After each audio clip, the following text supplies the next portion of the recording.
The Chick and the Raindrop, spoken storytelling script. The first raindrop fell like a warning. Plink. It struck the dusty barn roof sharp enough to make even the spiders pause. And somewhere in the straw below, buried under a mound of hay that shook with nervous tremors, a tiny yellow chick held its breath. Pip squeezed his eyes shut. No, no, no, not again, he whispered, voice quivering like a leaf about to let go. Rain means wet. Wet means cold. Cold means terrible things. Outside, the sky darkened like an ink spill spreading across a page. The wind began to hum, and the raindrops, those dreadful, unpredictable raindrops, gathered their forces. Plink, plink, plink, plink, plink. Pip shuddered. I'll stay right here, safe, dry, hidden. But the storm didn't care.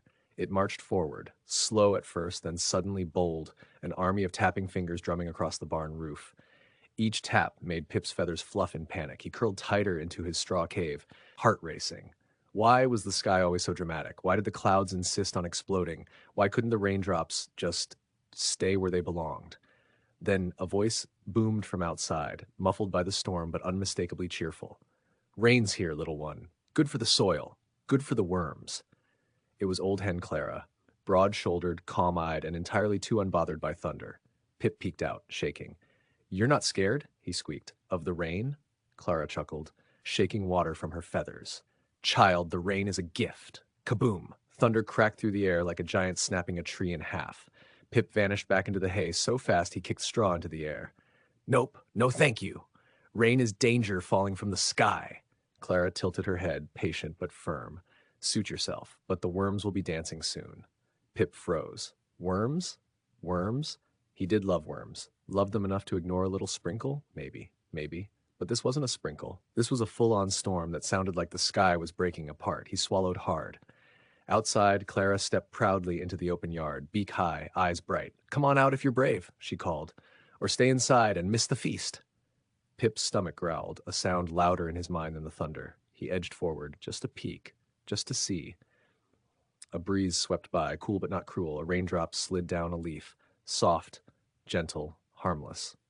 Another plopped onto the ground and rolled away like a playful marble. And then he heard it. Squirm. Pip's ears perked up. He hopped out just a little more.